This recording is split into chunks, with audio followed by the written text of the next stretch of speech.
Welcome to the Defining Numbers delivered by FedEx. I'm Dan Thomas, joined in the studio today by Craig Burley, and we welcome from France, Julien is with us. Of course, Paris will be the city that hosts this year's Champions League final. It'll see Liverpool take on Real Madrid, and these two teams have arguably two of the best attacking front threes in the world. For Liverpool, of course, Mohamed Salah, Sadio Mane and Luis Diaz, who's come and hit the ground running since joining Liverpool in the January transfer window. Meanwhile, for Real Madrid, you've got Karim Benzema, arguably the best player on the planet at the moment, along with Vinicius Junior, who has been excellent this season, and Rodrigo has been so important to Real Madrid in the knockout stages, scoring those key goals.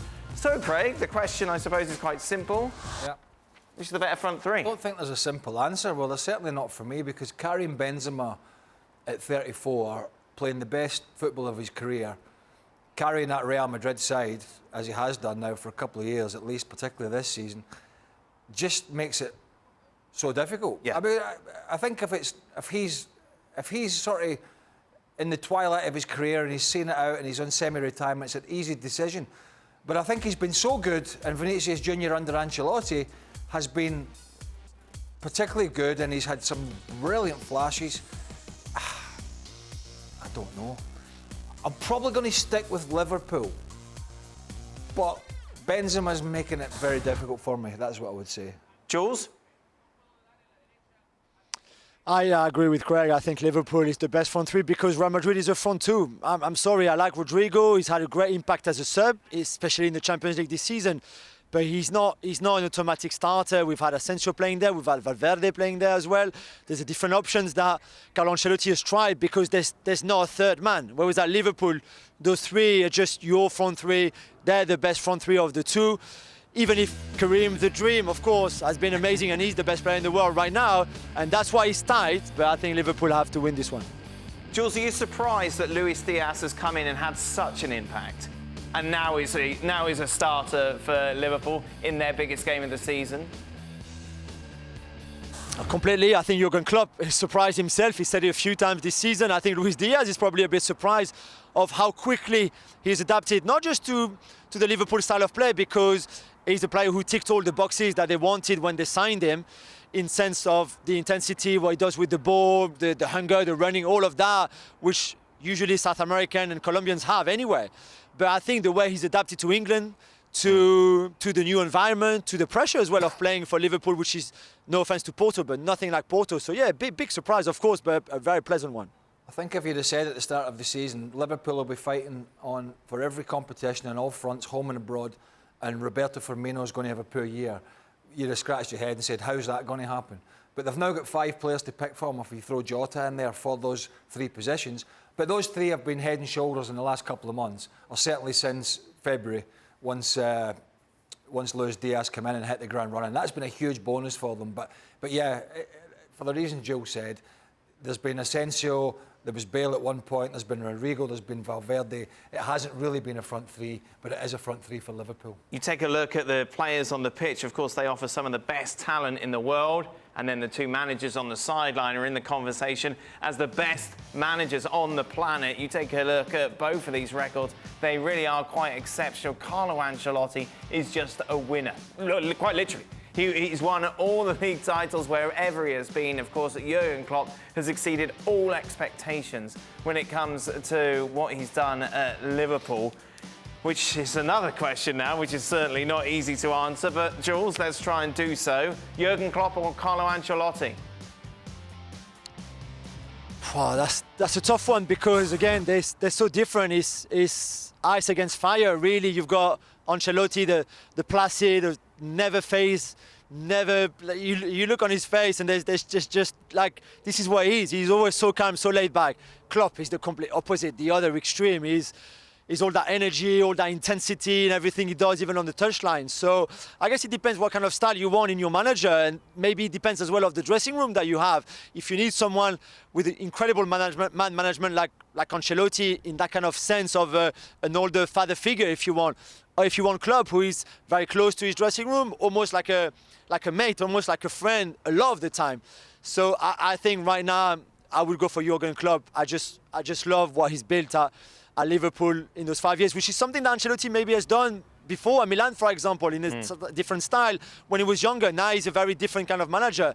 But for me, I would go for Klopp because I just think the guy is incredible.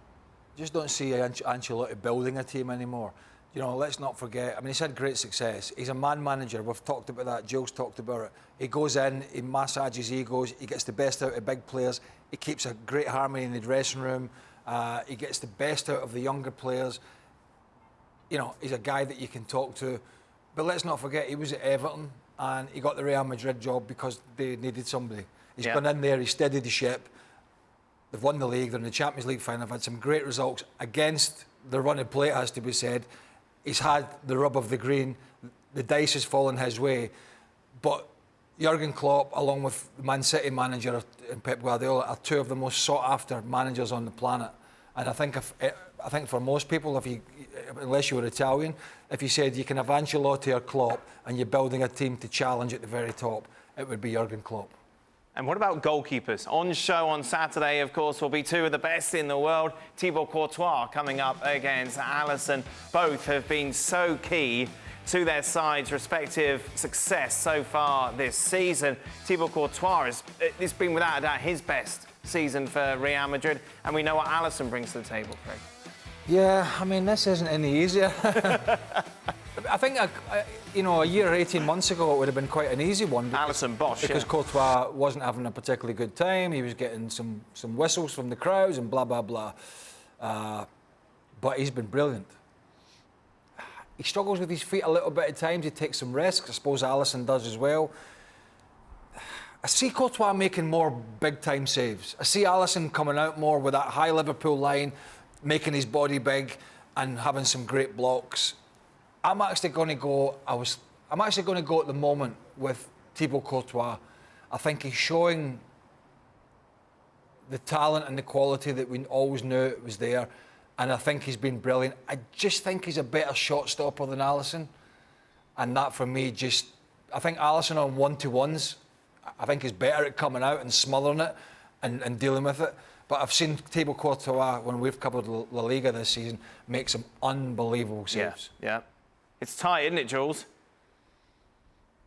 It's really tight, yeah. I go with Craig as well on Courtois, simply because of the role that he's had in this Real Madrid team, where, let's be honest, he's carried them defensively. As good as Militao and Alaba have been at times this season as a partnership, Benzema and Courtois and at times Modric have carried that team as well in the league, because Courtois had to make pretty much in every game, even against the lesser sides, some huge saves, some key saves at key moments in games to really, really keep either Real Madrid in the game or keep the score the way it was before.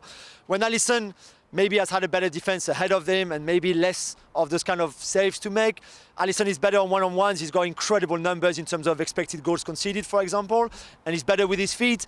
Courtois is not proactive enough for me, but I still would give him this one because he's really been on his line incredible this season. Julien Laurent, thank you very much. Thank you very much to Craig as well. Those are your defining numbers delivered by FedEx. Well, thank you very much for watching ESPN on YouTube. For more sports highlights and analysis, be sure to download the ESPN app. And for live streaming, premium content, and let's not forget as well, ESPN FC 7 days a week. Subscribe to ESPN Plus.